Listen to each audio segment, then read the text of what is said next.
আসসালামু আলাইকুম। আমার নাম লিজা, নোয়াখালী চাটখিল। রোগী আমার দাদু। উনি স্ট্রোক করছিল। ওনার স্ট্রোক করে পরে যে জিহ্বা মানে পুরোটা কেটে গেছে।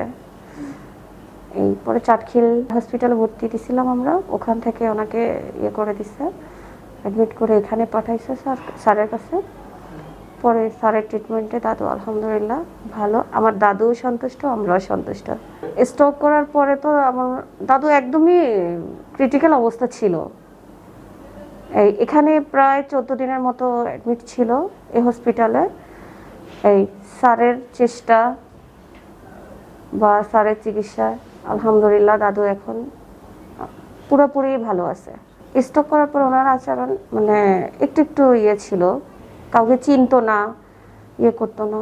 পরে মানে 14 দিন তো এখানে ছিল, তারপরে সপ্তাহখানিক পরে আস্তে আস্তে নর্মাল হয়েছিল। আস্তে আস্তে 1 সপ্তাহের মধ্যেই দাদু আস্তে আস্তে আস্তে আস্তে পরিবর্তন আসছিল। বর্তমানে আলহামদুলিল্লাহ অনেক ভালো। ওনার বয়স তো 85 হবে, 85 প্লাস হয়ে গেছে।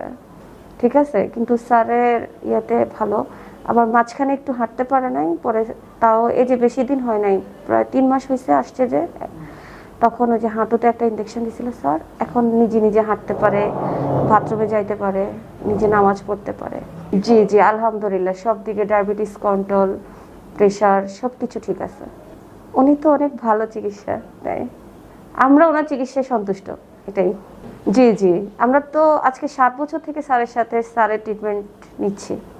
ডাক্তার ইমাম হোসেন, জীবন আলো হসপিটাল, মাইজদি।